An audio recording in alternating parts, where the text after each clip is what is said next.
अनेक मुलींच्या मासिक प्रॉब्लेम मध्ये ज्या काही समस्या चालू आहेत, पीसीओडी, डिलेड मेन्सेस किंवा अर्ली मेन्सेस किंवा हेवी ब्लिडिंग किंवा कमी ब्लिडिंग होणं, ते ह्या सगळ्या गोष्टी आयुर्वेदामध्ये परत ते रस धातूकडे जातं की आर्तव जे मेन्सेस मध्ये फ्लो होणार असतं ते कशापासून बनतं, तर रस धातूपासून बनतं. रस धातूचा आपण खाल्लेलं अन्न पचल्यानंतर 3 तासाने जो आहार रस बनतो, त्या आहार रसाचा उपधातू म्हणून बाळाला पाजणाऱ्या स्त्रियांमध्ये स्तन्य तयार होतं आणि ज्यावेळेस त्या बाळाला ब्रेस्ट फिडिंग करत नसतात त्यावेळेस आर्तव तयार होतं, रज म्हणजे मेन्स्ट्रुअल फ्लो. तर मग हे बिघडण्यामध्ये काय कारण घडली पाहिजे, तर आहार रस जो जेवण केल्यानंतर बनणारा रस आहे तो बिघडला पाहिजे. तो कशाने बिघडणार आहे, चुकीच्या खाण्याने बिघडणार आहे. ज्यावेळेस भूक लागली नाही त्यावेळेस तुम्ही खाल्लं नाही. आजकालच्या मुलींना साजूक तूप आवडत नाही, दूध प्यायला आवडत नाही, त्यांना बेकरी प्रोडक्ट पाहिजे, चहा बिस्किट पाहिजे, पिझ्झा पास्ता बर्गर पाहिजे, खारी टोस्ट खायला पाहिजे किंवा ते नमकीन गोष्टी खायला पाहिजेत.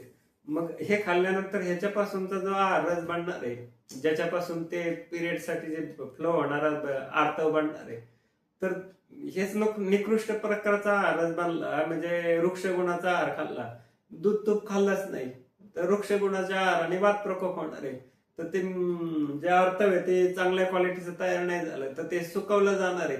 मग हे पीसीओडी म्हणजे मेन्सेस येत नाही, 2-2 महिने 3-3 महिने पाळीच येत नाही. मग ह्याच्यावर मूर्खासारखं ते ओसी पिल्स घ्यायच्या, कॉन्ट्रासेप्टिव्ह पिल्स, आणि ते 21 दिवस घ्यायच्या. मग ते विड्रॉल ब्लिडिंग होणार.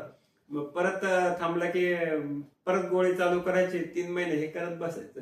ते हाणून मारून ज्याच्या शरीरामध्ये ताकद नाहीये त्या व्यक्तीला तुम्ही योग्य प्रकारे आहार खायला घालून मग त्याच्याकडून काम करून घ्यायचं का त्याला दांडक्याने मारून त्याच्याकडून काम करून घ्यायचं. त्याच्यात बल नाही तर योग्य आहार दिला पाहिजे, त्याच्यात बल आणलं पाहिजे ना.